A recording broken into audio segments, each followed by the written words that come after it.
Chicken তো তোমরা অনেকেই অনেকভাবে বানিয়ে থাকো, তবে এই চিকেনটাও একবার কিন্তু বানিয়ে দেখতে পারো। এর জন্য তেল গরম করে নিয়ে পেঁয়াজ কুচিটাকে একদম বেরেস্তা মতো করে নিতে হবে। এবার এর মধ্যে দিয়ে দেবো কয়েকটা কাজু আর আমন্ড, সব কিছু ভালো করে ভেজে তুলে ঠান্ডা করে নিয়ে একটা মিহি পেস্ট বানিয়ে নেবো। তেলের মধ্যে দিয়ে দেবো সাজিরা, এলাচ আর দারচিনি ফোড়ন, একটু তেজপাতাও দিয়ে দেবো। সাজিরা যদি না থাকে এমনি জিরেও দিতে পারো। ফোড়নটা একটু নেড়ে চেড়ে নিয়ে চিকেনটাকে আগে থেকেই দই দিয়ে মেখে রেখেছিলাম, চিকেনটাকে দিয়ে দেবো। খুব ভালো করে চিকেনটাকে ভেজে নেবো। চিকেন ভাজা হয়ে এলে ওর মধ্যে দিয়ে দেবো রসুন আর লঙ্কা বাটা। খুব ভালো করে মশলাটাকে কষিয়ে নেবো। কষানো হয়ে গেলে যখন রসুনের কাঁচা গন্ধ চলে যাবে, স্বাদ মতো লবণ আর পেঁয়াজ বেরেস্তাটা যে বেটে রেখেছিলাম সেটা দিয়ে খুব ভালো করে তেল ছাড়া অবধি এটাকে কষাতে থাকবো।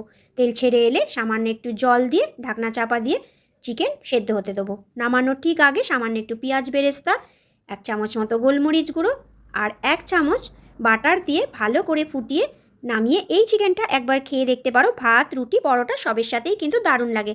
তো আজ এটুকুই। চলো